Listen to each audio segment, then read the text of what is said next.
નમસ્કાર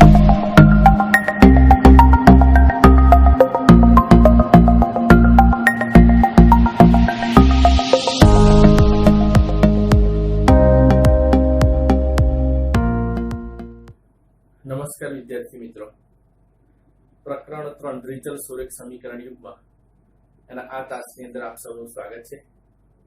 અગાઉના તાસની અંદર આપણે દ્વિચલ સુરેખ સમીકરણ યુગમાંના પ્રમાણિત સ્વરૂપ આપણે જોયા હતા. a1x b1y c1 બરાબર 0. બીજું સમીકરણ a2x b2y c2 બરાબર 0. x અને y એવા ચલ ધરાવતા હોય તેવા બે સમીકરણ યુગમાં આપણે અહીંયા બનાવ્યા છે. આ જે ધોરણ 9 ની અંદર બેટા આપણે એવું જોયું હતું કે એક જ સુરેખ સમીકરણ આપેલું હોય તેને આપણે એક આલેખ પત્ર ઉપર દર્શાવ્યું હતું. ધોરણ 10 ની અંદર આપણે બે સમીકરણો આપેલા છે એટલે એ બંને સમીકરણોને એક જ આલેખ ઉપર આપણે દર્શાવીશું. બંને સમીકરણોને આલેખ ઉપર દર્શાવવાનું કામ આપણે સ્વાધ્યાય 3.1 ની અંદર કરી ગયા છીએ.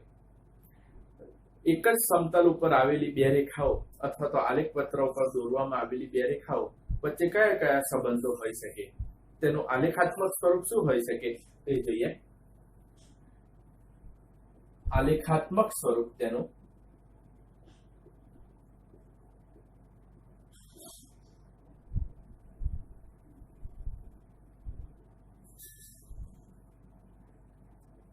તો એક જ સમતલમાં દોરેલી બે રેખાઓ માટે એવું કહી શકાય કે બંને રેખાઓ એકબીજાને છેદતી હોય.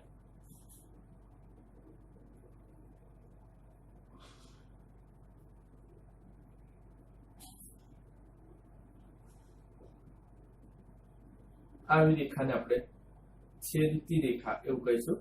બે રેખાઓ કાં તો એકબીજાને છેદતી હોઈ શકે, કાં તો બંને રેખાઓ એક જ રેખા દર્શાવતા હોય, બંને સમીકરણો દ્વારા દર્શાવાતી રેખાઓ એક જ હોય, આવું પણ બની શકે. એટલે કે આ L Rekha is equal to M રેખા થતી હોય. આવી રેખાઓને આપણે સંપાતી રેખાઓ પણ આપણે કહી શકીએ, અથવા તો સુરેખ અવલંબી રેખાઓ પણ આપણે કહી શકીએ. એક ત્રીજો આવું પણ હોઈ શકે કે બંને રેખાઓ એકબીજાને સમાંતર હોય, પેરેલલ હોય બંને.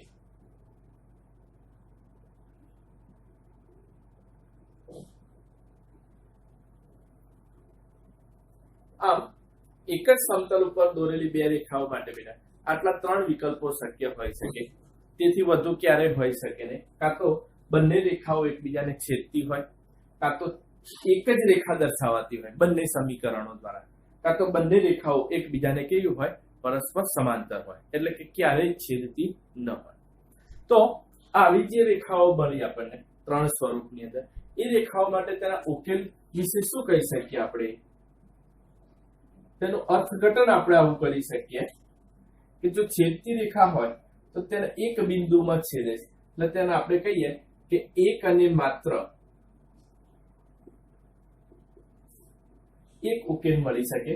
તેને બીજા શબ્દોમાં કેવું હોય તો આપણે અનન્ય એવું પણ આપણે કહી શકીએ. સંપાતી જે રેખાઓ હોય કે જે બંને સમીકરણો એક જ રેખા દર્શાવતા હોય, તો એવી રેખા માટે આપણે તેને અનંત ઉકેલો છે તેવું આપણે કહી શકીએ.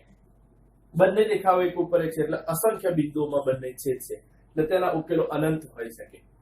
એ જ રીતે તમને આમાં ખબર પડી જશે, સમાંતર રેખાઓ એકબીજાને ક્યારેય છેદતી નથી. તો ક્યારેય છેદતી ન હોય તે રેખાઓ માટે ઉકેલ ન મળે એવું આપણે કહી શકીએ, અથવા તો તેના ઉકેલ શૂન્ય ઉકેલ છે તેવું પણ આપણે કહી શકીએ. ઉકેલ માટે આપણે આવું કહી શકીએ. તેના પ્રકાર કેવા હોઈ શકે?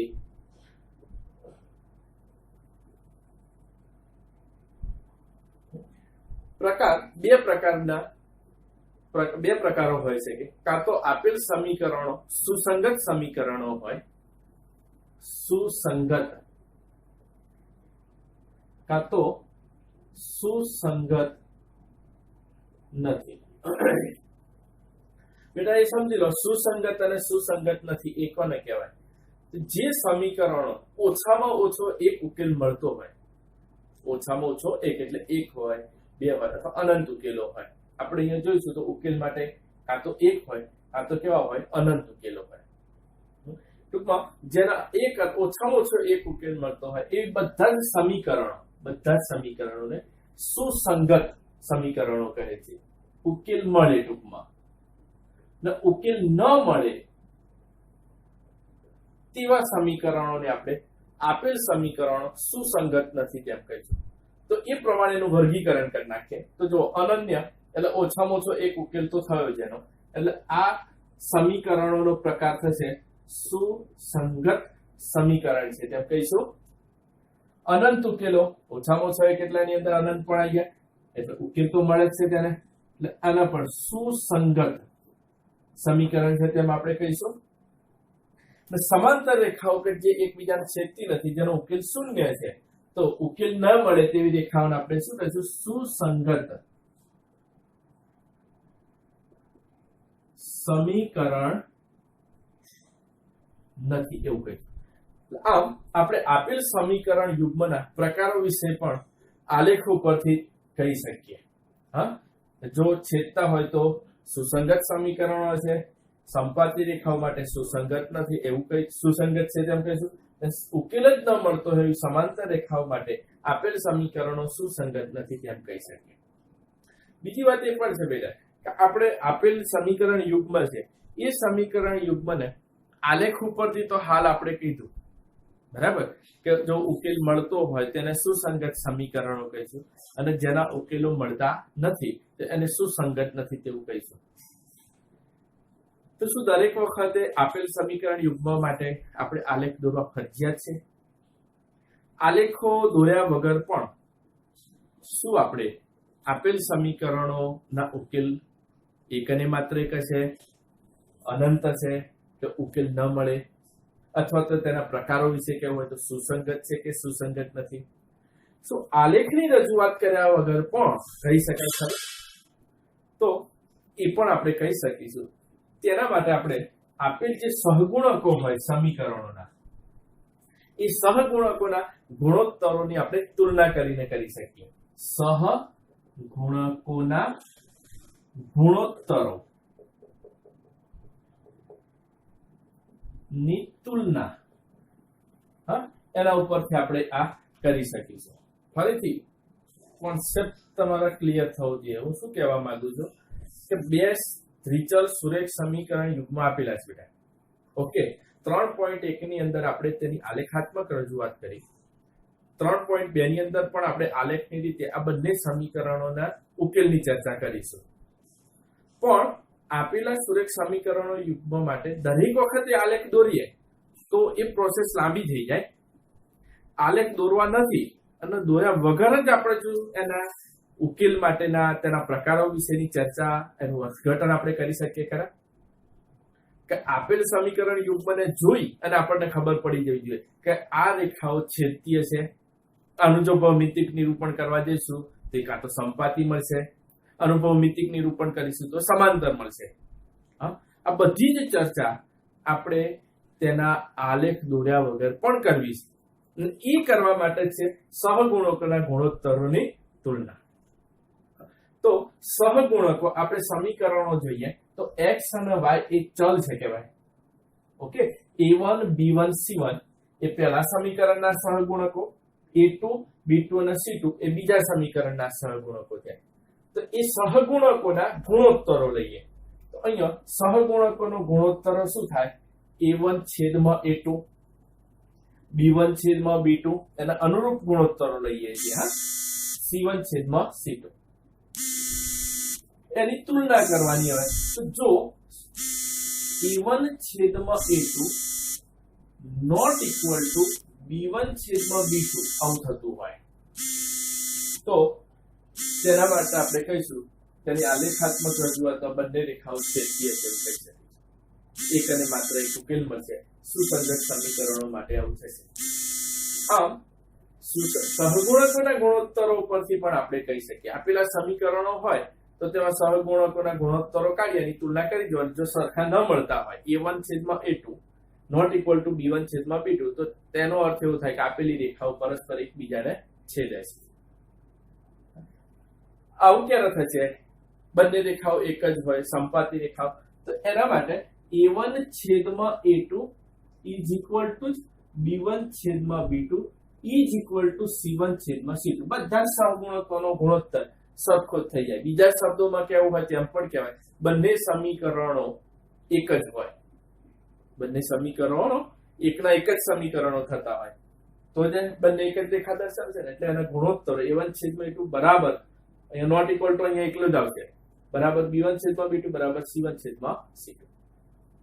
સમાંતર રેખાઓ માટે સહગુણકોના ગુણોત્તરોમાં કેવું થશે? તો a1 છેદમાં a2 બરાબર જ આવશે અહીંયા પણ b1 છેદમાં b2, પણ અચળ જે પદો હતા એનો ગુણોત્તર સરખો થશે એટલે નોટ ઇક્વલ ટુ c1 છેદમાં c2. ફરીથી આખી વાતને તમે સમજી લેજો કે સમતલમાં દોરેલી બે રેખાઓ માટે બેટા ત્રણ વિકલ્પો હોઈ શકે. કાં તો છેદે, કાં તો છેદે નહીં, કાં તો એકબીજા એક જ રેખા દર્શાવે એટલે કે સંપત્તિ રેખા અથવા સુરેખાવલંબી હોય. જો છેદતી હોય તો અનન્ય ઉકેલ મળે, સંપાતી હોય તો અનંત ઉકેલ મળે, અને સમાંતર હોય તો ઉકેલ મળે નહીં, એકબીજાને છેદે નહીં. એટલા માટે ઓછામાં ઓછો એક ઉકેલ ધરાવતા સમીકરણો સુસંગત સમીકરણો કહેવાય. એટલે એ રીતે એક અને માત્ર એક સુસંગત અનંત ઉકેલ તો પણ સુસંગત થાય, સુસંગત નથી. તો આટલું જોયા પછી આવો પ્રશ્ન એવો થાય કે સાહેબ સમીકરણોને જોઈને તરત જ કહેવું હોય કે આપેલ સમીકરણોનો આલેખ દોરીશું તો સાહેબ બંને એકબીજાને છેદશે અથવા તો છેદશે નહીં. આવું ડાયરેક્ટ કેવું હોય તો કેવી રીતના કહી શકાય? તે માટે સહગુણકના ગુણોત્તરોની તુલના છે. આપેલા સમીકરણો માટે a1 છેદમાં a2 not equal two b1 છેદમાં b2 આ શરતનું પાલન થતું હોય તો એકબીજાને છેદશે. જો ત્રણે ત્રણ ગુણોત્તરો અચળ પદો સાથેના સરખા થઈ જતા હોય તો તેનો અર્થ થશે સંપાતી રેખાઓ. ઓકે, a1 છેદમાં a2 b1 છેદમાં b2 આટલા સુધી બરાબર છે, નોટ ઇક્વલ ટુ c1 છેદમાં c2 થઈ જાય તો તેનો અર્થ થશે બંને રેખાઓ એકબીજાને કેવી છે? સમાંતર છે, સુસંગત નથી તેવું કહેવાશે, તેનો ઉકેલ શૂન્ય છે એવું આપણે કહી શકીએ. જો આટલું મગજની અંદર ફિટ થઈ ગયું હોય તો આપણે આગળનું સ્વાધ્યાય 3.2 છે એ આપણે ગણી શકીએ. તેની અંદર આના ઉપર આધારિત હોય તેવા દાખલાઓ આપણને આપેલા છે. આપેલ કુલ પ્રશ્નો માટે સમીકરણો યુગ્મ મેળવી એનો આલેખાત્મક રજૂઆત કરી અને ઉકેલ મેળવવાનો આપણે પ્રયત્ન કરવાના છીએ. તો સ્વાધ્યાય 3.2 ઉપર આપણે જઈએ. હવે સ્વાધ્યાય 3.2 દાખલા નંબર 1 એમાં સૂચના આવી આપેલી છે, નીચેની સમસ્યાઓ પરથી સુરેખ સમીકરણ યુગ્મ બનાવો અને તેમનો ઉકેલ આલેખની રીતે શોધો. એમાં એક દાખલો આપેલો છે. ધોરણ 10 ના 10 વિદ્યાર્થીઓ ગણિતના કોયડાની સ્પર્ધામાં ભાગ લે છે. જો ભાગ લેનાર છોકરીઓની સંખ્યા છોકરાઓની સંખ્યા કરતા 4 વધારે હોય તો કેટલા છોકરાઓએ અને કેટલી છોકરીઓએ કોયડાની સ્પર્ધામાં ભાગ લીધો હશે તે શોધો. ઉકેલ જોઈએ આપણે પહેલા દાખલાનો.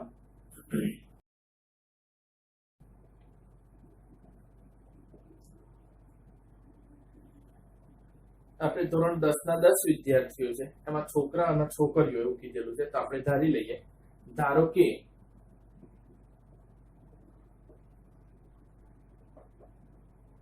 છોકરાઓની સંખ્યા x અને જે છોકરીઓ છે એની સંખ્યા લઈ લઈએ y. છોકરીઓની સંખ્યા y છે, કુલ વિદ્યાર્થીઓ 10 છે. હા, તો અહીંયા લખે કુલ વિદ્યાર્થીઓ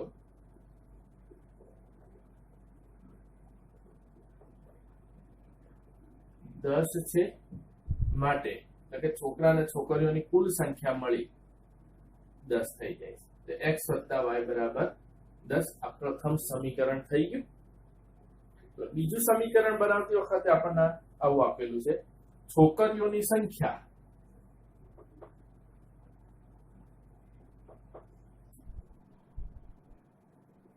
છોકરાઓની સંખ્યા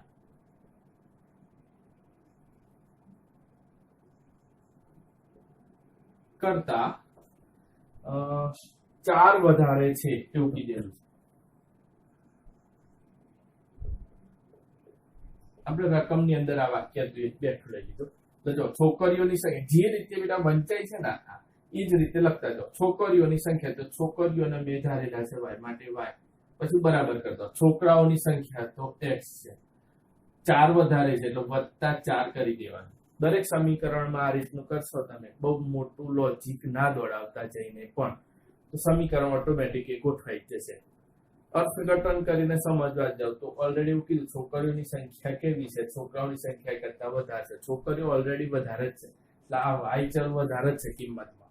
એ બાજુ +4 કરી ડાબી ને જમણી બંને બાજુ આપણે સરખી કરી દીધી. ટૂંકમાં વંચાય છે એમ લખીશું તો પણ સમીકરણ એના અર્થમાં ગોઠવાઈ જશે.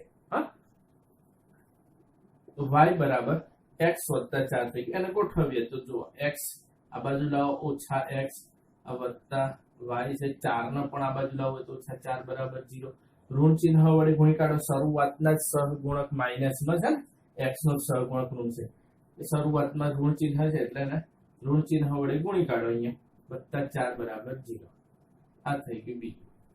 ઓકે, આમ 1 અને 2 બે સમીકરણો થઈ ગયા. હવે આલેખની રીતથી તેનો ઉકેલ મેળવવા માટે બંને સમીકરણો માટે આપણે ઓછામાં ઓછા 2 ઉકેલો મેળવી લઈએ. તો પહેલા સમીકરણમાં 1 પરથી હું y ચલને કરતા બનાવું છું તો y બરાબર 10 - x એવું થશે.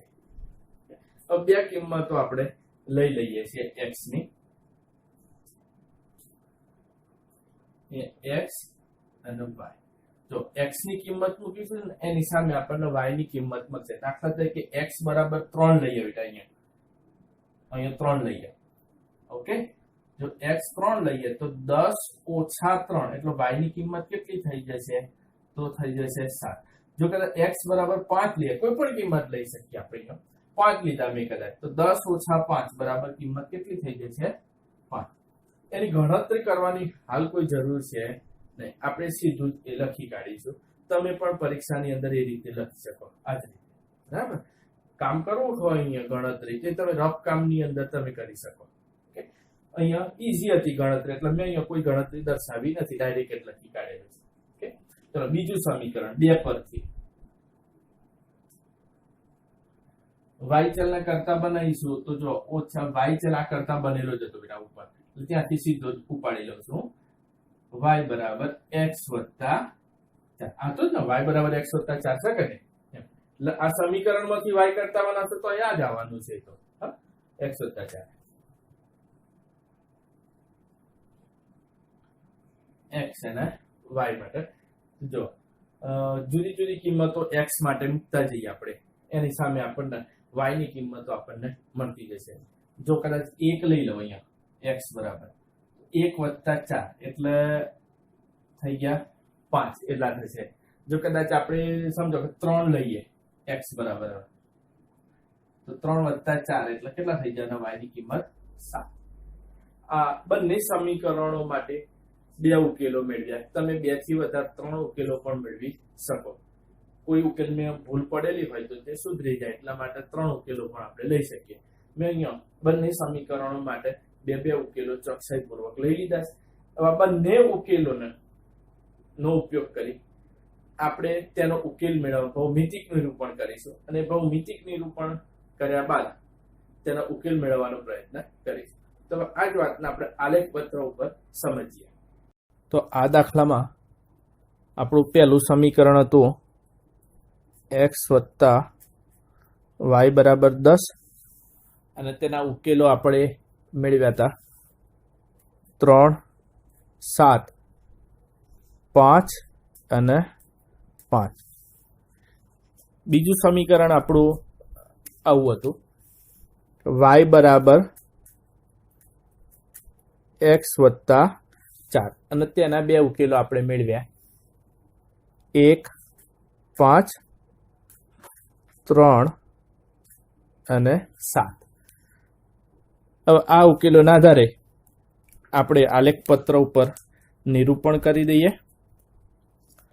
તો જો પહેલા સમીકરણનું નિરૂપણ કરીએ આલેખપત્ર અહીંયા દોરી કાઢેલું છે. 1 સેન્ટીમીટર બરાબર 1 એકમ પસંદ કરેલા છે.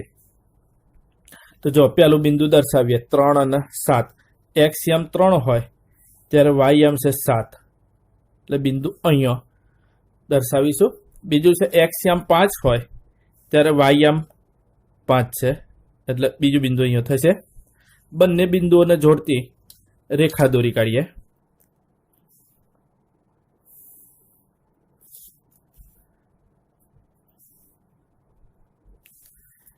આ થઈ ગયો એક્સ વત્તા વાય બરાબર 10. ચલો હવે બીજું સમીકરણ છે વાય બરાબર એક્સ વત્તા 4. એના ઉકેલ આપણે મેળવ્યા હતા 1 અને 5. તેનું નિરૂપણ કરે એક્સ યામ 1 હોય વાય યામ 5 હોય એવું બિંદુ આવી રહ્યું. ઓકે, પછી એક્સ યામ 3 હોય ત્યારે વાય યામ 7 છે. બંને બિંદુઓને જોડતો હોય એવી રેખા દોરી કાઢીએ.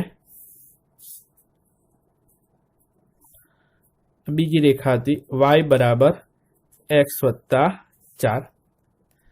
આ બંનેનું જે છેદ બિંદુ મળ્યું આપણને એ છેદ બિંદુ એ તેનો ઉકેલ છે. છેદ બિંદુના યામ કયા થશે? તો જો એનો એક્સ યામ એક્સ ઉપર લંબ દોરી કાઢીએ આપણે. હા, તો એનો એક્સ યામ થવાનો 3. વાય યામ મેળવવા માટે વાય ઉપર લંબ દોરો એ બિંદુમાંથી, તો 7. એટલે ઉકેલ થવાનો એનું સોલ્યુશન આપણે મેળવીએ તો એ સોલ્યુશન થવાનું 3 અને 7. ઉકેલ 3 અને 7. આમાં છોકરા અને છોકરીઓની સંખ્યા શોધવાની હતી, એટલે આપણે આમ લખી શકીએ છોકરાઓની સંખ્યા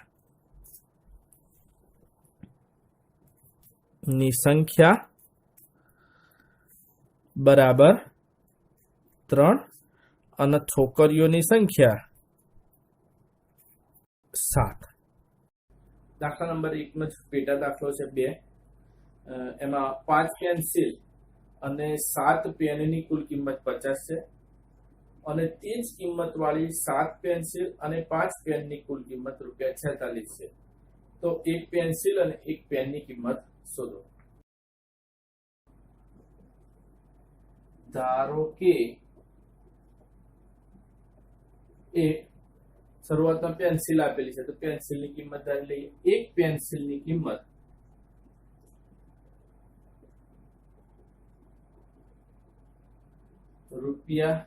₹x અને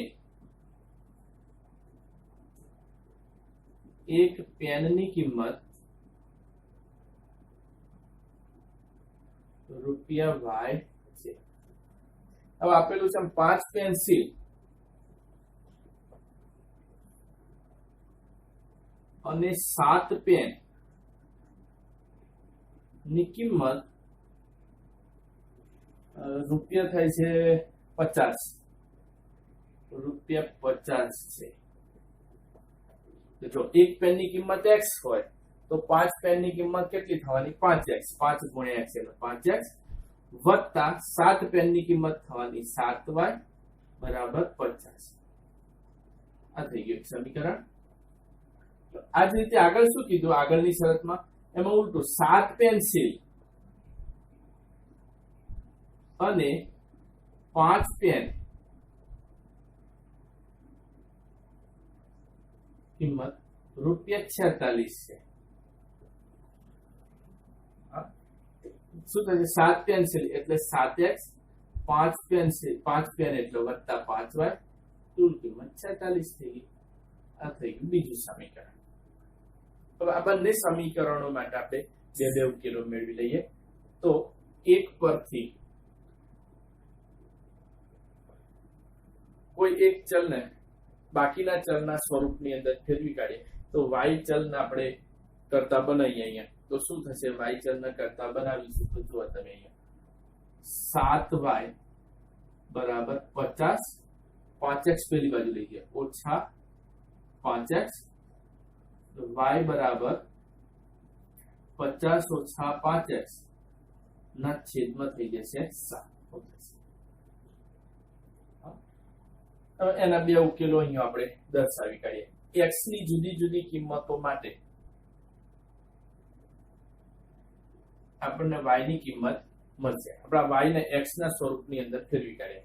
એની કિંમત આપણે જુદી જુદી એવી પસંદ કરીએ કે જેથી કરીને આપણને અપૂર્ણાંક સહગુણક ન મળતા પૂર્ણાંક સહગુણક મળે. તો પૂર્ણાંક સહગુણક હોય, દાખલા તરીકે આપણને એવી કિંમત મળી ગઈ 7/3 મળી ગઈ કિંમત, બરાબર. અહીંયા છેદની અંદર 7 છે તો 3/7 મળી ગયા, આવું કંઈક મળી ગયો પૂર્ણાંક સહગુણક.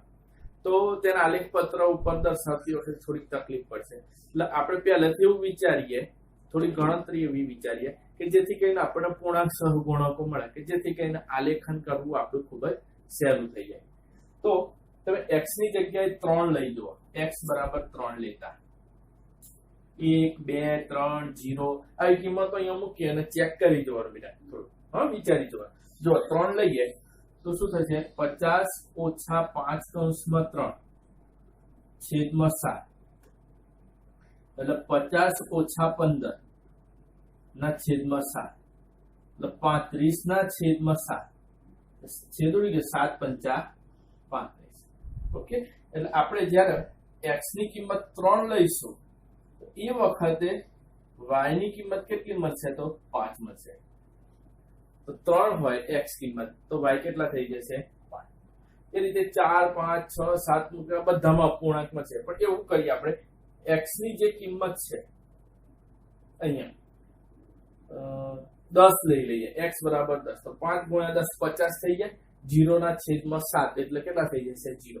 એ ગણતરી ડાયરેક્ટ ખબર પડે છે કે x બરાબર 10 લેતા અહીંયા x 10 મૂકી દઈએ બેટા, તો 5 ગુણ્યા 10 50, 50 ઓછા 50 0, 0 ના છેદમાં 7 એટલે કેટલા થઈ જશે? 0. એટલે આવા ઉકેલો આના સમીકરણ માટે મળી ગયા. તો બીજા સમીકરણમાં 2 પરથી કરતા બનાવીએ. 5y બરાબર 46 ઓછા 7x, y બરાબર 46 ઓછા 7x ના છેદમાં 5. x ની જુદી જુદી કિંમતો માટે એની સામે આપણે y ની કિંમત મેળવવાનો પ્રયત્ન કરીએ, પૂર્ણાંક મળે એવો પ્રયત્ન કરીએ. x બરાબર 3 લઈ લઉં છું. 3 લેતા તો જો y બરાબર 46 ઓછા 7/3 છેદમાં થઈ ગયા 5, 46 ઓછા 21 ના છેદમાં 5, 6 ઓછા 1 5 અને 4 ઓછા 2 2 છેદમાં 5, 5 છેદ ઉડી ગયો 5. x 3 લઈએ તો y કેટલા થવાના? 5. સાહેબ તમને કેવી રીતના ખબર પડી જાય છે કે આ પૂર્ણાંક મળવાનું છે? એ કિંમતો થોડીક મૂકીને વિચારી લેવાની બેટા. મેં પણ વિચારી લીધું કે હું 1 મૂકતો તો 46 ઓછા 7 થતા, છેદમાં 5 આવતો, છેદ ઉડતો નહીં. 2 મૂકતો તો ઓછા 14 થતા, તો એ વખતે છેદ ઉડતો નહીં. એ રીતે મેં વિચારી લીધેલું છે અગાઉથી. ખબર પડી? એમ તમે પણ થોડીક મૌખિક ગણતરી કરી અને આ વિચારી શકો. એ જ રીતે x ની જગ્યાએ 8 લઈએ કિંમત. હા, તો જો x બરાબર 8, 46 ઓછા 7/8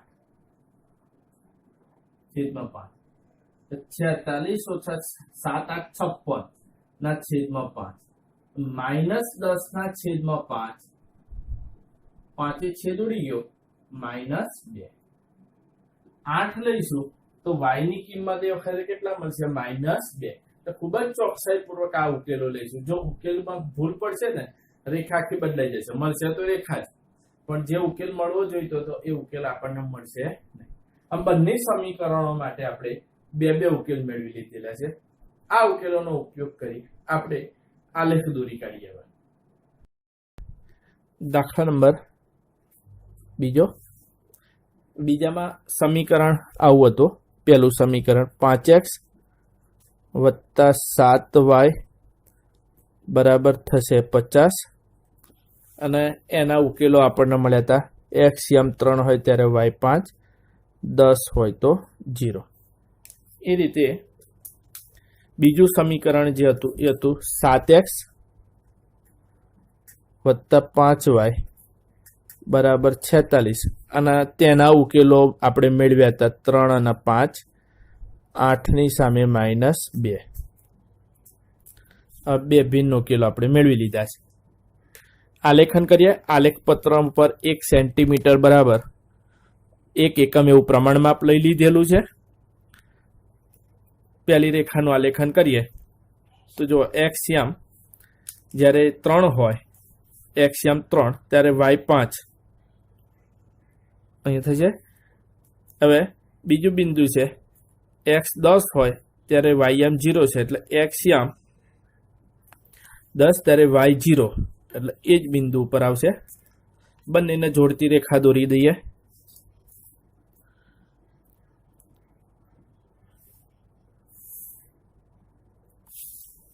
થઈ ગઈ 5x + 7y બરાબર 50।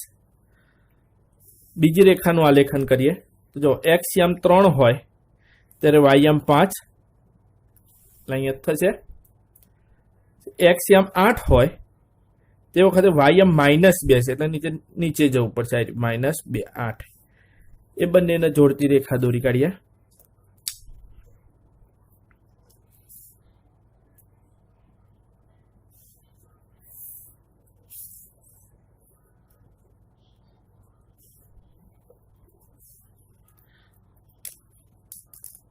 બંને રેખાઓનું આલેખન થઈ ગયું। બંને રેખાઓનું છેદ બિંદુ આપણો જવાબ થશે। એનો x યામ છેદ બિંદુનો x ઉપર લંબ દોરો એટલે 3 આવી જશે અને y યામ શોધવા y ઉપર લંબ દોરી કાઢો 5। આમ ઉકેલ 3 અને 5। કૂટ પ્રશ્નની અંદર આપણને પેન્સિલ અને પેનની કિંમત શોધવાની કીધેલી હતી એટલે આમ પેન્સિલની કિંમત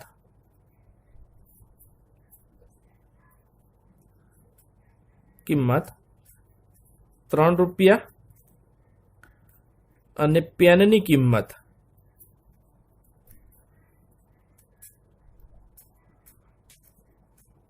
₹5 થશે। આમ આપણે આલેખની રીત દ્વારા આ બંને કૂટ પ્રશ્નોનો ઉકેલ મેળવ્યો।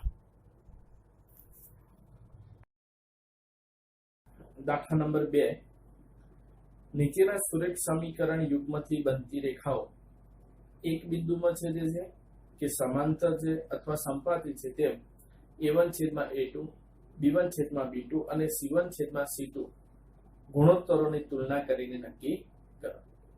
તો અહીં આપણને 3 દાખલા આપેલા છે। પહેલો દાખલો છે અહીંયા 5x - 4y + 8 બરાબર 0 અને બીજું સમીકરણ છે 7x + 6y - 9 બરાબર 0। જોઈએ આ દાખલો તો આ a1 b1 અને આ c1 છે એટલે અહીંયા લખીશું અહીં a1 પહેલા સમીકરણ ઉપરથી મળતા સહગુણકો a1 b1 બરાબર -4 ઋણ ચિહ્ન છે બેટા જોવાનું એ અને અચળ પદ c1 બરાબર 8। બીજા સમીકરણ ઉપરથી મળતા સહગુણકો a2 b2 અને c2 હશે તે લખી કાઢીએ a2 બરાબર 7 b2 બરાબર 6 અને c2 અચળ પદ છે -9। હવે દરેકે દરેક સહગુણકોના ગુણોત્તરો લઈ લઈએ। અનુરૂપ સહગુણકો લઈએ તો a1 ના છેદમાં a2 5 ના છેદમાં 7 b1 છેદમાં b2 -4 ના છેદમાં 6 એ છેદ ઉડાડીશું તો 2 2 2 3 એટલે -2 ના છેદમાં 3 c1 છેદમાં c2 8 ના છેદમાં -9 અપૂર્ણાંકના તેના પ્રમાણિત સ્વરૂપની અંદર ફેરવે ઋણ ચિહ્ન આ રીતે લખીશું -8 ના છેદમાં 9। આમ અહીંયા આપણે જોઈ શકીએ હવે તુલના કરીએ ગુણોત્તરોની તો કોઈ ગુણોત્તરો એકબીજાને સરખા થતા નથી। બધા સહગુણકોની કિંમતો જુદી જુદી માટે આપણે આવું લખી શકીએ a1/a2 not equal to b1/b2 not equal to c1/c2 એ તો હાલ આપણે કઈ લખવાની કોઈ જરૂર છે નહીં કારણ કે a1/a2 not equal to b1/b2 થયું એ ઉપરથી જ આપણે લખી શકીએ કે આપેલ રેખાઓ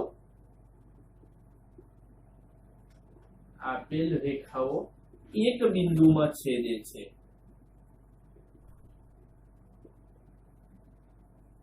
માં છેદે છે. ઓકે, દાખલા નંબર 2 આપેલો હતો બેટા એ જ રીતે એકદમ સહેલા દાખલાઓ છે. 9x + 3y + 12 = 0, 18x + 6y + 24 = 0. અહીં પહેલા સમીકરણ ઉપરથી સહગુણકો a1 b1 બરાબર 3 અને c1 બરાબર થશે 12, a2 18, b2 6, c2 24. ગુણોત્તરો લઈ લઈએ. a1 છેદમાં a2 9 ના છેદમાં 18, 9 દુ 18 છેદ ઉડી ગયો, 1/2 કિંમત મળી. b1 છેદમાં b2 3 ના છેદમાં 6, 3 દુ 6, 1/2 થાય અહીંયા પણ. c1 છેદમાં c2 12 ના છેદમાં 24, 12 દુ 24, 1 ના છેદમાં 2. તુલના કરીશું તો આપણે જોઈ શકીએ છીએ બધા જ જે ગુણોત્તરો છે દરેકે દરેક ગુણોત્તરોની કિંમત સરખી મળી છે. માટે a1 છેદમાં a2 is equal to b1 છેદમાં b2 is equal to c1 છેદમાં c2. હા, આપેલ રેખાઓ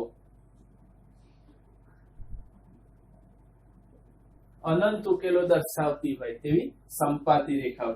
આપણને અહીંયા સંપાતી રેખાઓ અનંત ઉકેલ મળશે એવું કે કહીશું ને, સંપાતી છે તેમ પૂછે. હા, આપેલ રેખાઓ સંપાતી છે. એક બિંદુમાં છેદે છે કે છેદતી નથી કે સંપાતી છે તેવું કહેવાનું છે. તો આપેલ રેખાઓ કેવી રેખાઓ કહેવાશે? સંપાતી રેખાઓ છે તેમ આપણે. ત્રીજો દાખલો જોઈએ રીતે 6x - 3y + 10 = 0, 2x - y + 9 = 0. લખીએ. અહીં પહેલા સમીકરણ ઉપરથી મળતા સહગુણકો a1 6, b1 -3, c1 10, a2 2, b2. હવે y નો સહગુણક -1 થશે. હા, અને c2 અચળ પદ છે 9. ગુણોત્તરો લઈ લઈએ. a1 છેદમાં a2 6 છેદમાં 2 બરાબર 3, b1 છેદમાં b2 -3 ના છેદમાં -1, ઋણ ચિહ્ન ઉડી ગયા, 3 ના છેદમાં 1 બરાબર 3, c1 છેદમાં c2 10 ના છેદમાં 9. સહગુણકો અહીંયા ઉડતા નથી. ઓકે, આમ આપણે આવું લખી શકીશું તુલના કરીને a1 છેદમાં a2 બરાબર b1 છેદમાં b2 થઈ જાય છે. અહીંયા નોટ ઇક્વલ ટુ c1 છેદમાં c2 આવું થાય છે. હા, આપેલ રેખાઓ આ શરત ઉપરથી એવું કહી શકીએ આપેલ રેખાઓ સમાંતર છે એવું આપણે કહી શકીએ. એકબીજાને છેદશે નહીં એટલે એનો ઉકેલ પણ આપણને શૂન્ય મળશે.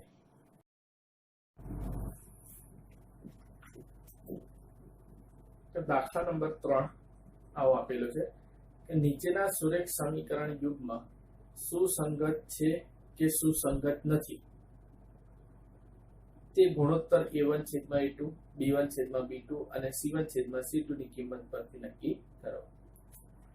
જેમ આગળના દાખલાની અંદર આપણે તેના આલેખ એક બિંદુમાં છેદે છે, છેદતા નથી કે અનંત બિંદુમાં છેદે છે એવું જેમ નક્કી કર્યું તો આપણે તુલના કરીને ગુણોત્તર, એમ અહીંયા ગુણોત્તરોની તુલના ઉપરથી આપેલા સમીકરણો જે છે એ સમીકરણો સુસંગત છે કે સુસંગત નથી તે આપણે નક્કી કરવાનું છે.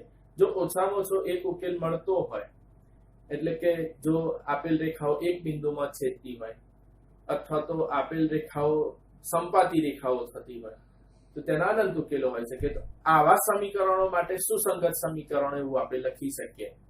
પરંતુ જો સમાંતર જ રેખાઓ મળતી હોય તો તેવું રેખાઓ માટે આપણે એવું લખી શકીએ કે તે સમીકરણો સુસંગત નથી. અહીંયા દાખલાની અંદર 5 દાખલાઓ આપેલા છે બેટા કુલ. એમાંથી 3 દાખલા હું ગણાવું છું. 2 દાખલા એટલે કે બીજા નંબરનો અને ચોથા નંબરનો દાખલો છે જે સહેલા છે, તમે પ્રયત્ન કરજો. ત્રણ દાખલા કેવી રીતે ગણવાના છે આપણે એ જોઈએ. તો જો દાખલા નંબર 1 ઉકેલ જોઈએ. તો આપેલ બંને સમીકરણો બેટા અહીંયા તેના પ્રમાણિત સ્વરૂપમાં નથી. તો સૌપ્રથમ તેના પ્રમાણિત સ્વરૂપમાં ફેરવીશું. પ્રમાણિત સ્વરૂપમાં ફેરવવા એટલે શું? x વાળું પદ હોય, y ચલ વાળું પદ હોય, અચળ પદ હોય બરાબર 0 આ સ્વરૂપમાં. અહીંયા એને ફેરવીએ તો જો પહેલા સમીકરણમાં 3x + 2y અચળ પદને આપણે ડાબી બાજુ લાવવું પડશે બરાબર 5 છે. તો 5 આ બાજુ આવશે એટલે થશે -5 બરાબર 0. એ રીતે બીજા સમીકરણમાં 2x - 3y 7 ને ડાબી બાજુ લાવો -7 બરાબર 0. હવે એના સહગુણકો લખી કાઢીએ આપણે. a1 3 b1 બરાબર 2 c1 બરાબર -5 a2 બરાબર 2 b2 બરાબર -3 અને c2 બરાબર -7. સહગુણકોના ગુણોત્તરો લઈ લઈએ. a1 છેદમાં a2 3 ના છેદમાં 2 b1 છેદમાં b2 2 ના છેદમાં -3 અપૂર્ણાંકનું પ્રમાણિત સ્વરૂપ -2 ના છેદમાં 3 c1 છેદમાં c2 -5 ના છેદમાં -7 ઋણ ચિહ્ન દૂર કરો 5 ના છેદમાં 7. ગુણોત્તરોની તુલના ઉપરથી આપણે આવું કહી શકીએ. માટે a1 છેદમાં a2 નોટ ઇક્વલ ટુ તમે જો 3/3 અને -2/3 કિંમતો સરખી મળતી નથી. જો આવી શરત થતી હોય a1 છેદમાં a2 not equal two b1 છેદમાં b2 તો આપેલ સમીકરણોને એક અનન્ય ઉકેલ છે. અને ઉકેલ એક હોય તો આપેલ સમીકરણો કેવા કેવા છે? માટે આપેલ સમીકરણો સુસંગત સમીકરણ છે એમ આપણે કહી શકીએ. દાખલા નંબર 3 જોઈએ.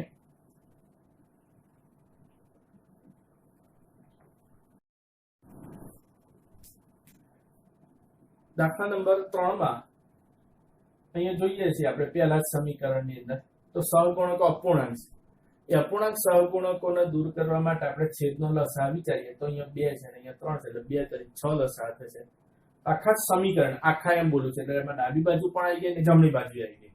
આખા સમીકરણને આપણે 6 વડે ગુણીએ, તેના લસા વડે ગુણીશું તો તેના અપૂર્ણાંક જે સહગુણકો હતા ને બેટા એ દૂર થશે. તો જો અહીંયા પહેલા સમીકરણને 6 વડે ગુણતા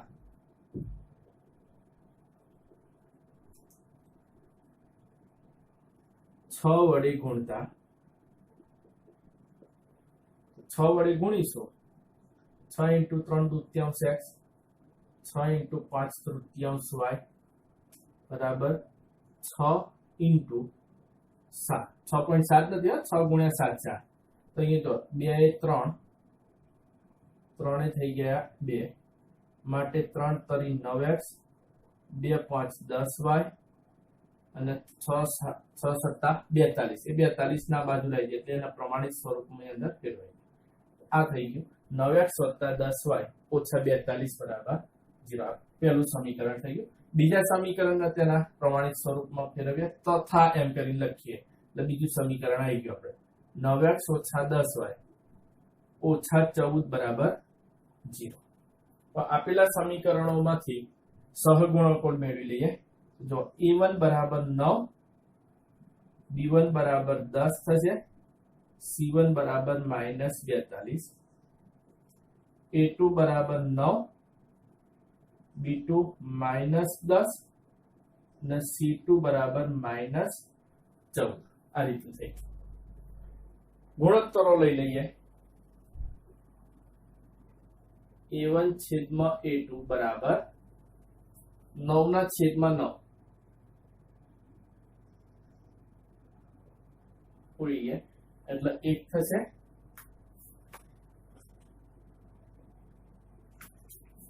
પછી b1 છેદમાં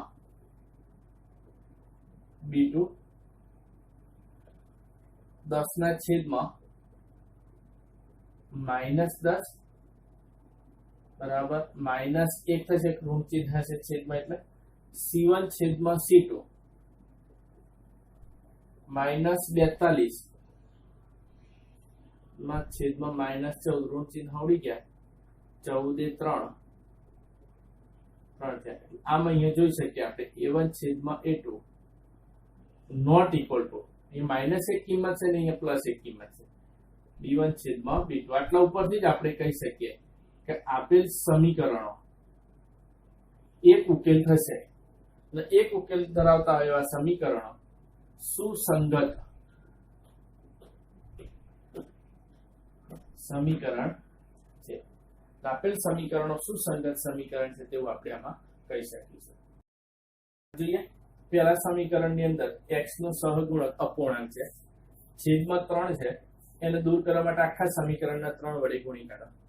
કદાચ એકવાર માટે તમને લસા લેતા ના આવડતું હોય તો પણ ચાલી શકે. દાખલા તરીકે આમાં લસા નથી લેવો તો પ્રમાણિત સ્વરૂપમાં ફેરવી દઈએ ખાલી, તો 4/3 x વત્તા 2y ઓછા 8 બરાબર 0. બીજું સમીકરણ બનશે 2x વત્તા 3y ઓછા 12 બરાબર 0. મેં ઉપરના દાખલામાં લસા લીધો, સહગુણકો અપૂર્ણાંકમાંથી પૂર્ણાંક બનાવી ગણ્યા. આમાં એકવાર માટે રવા દીધા, જવાબમાં કોઈ ફરક પડતો નથી, એ આપણે જોઈ લઈએ.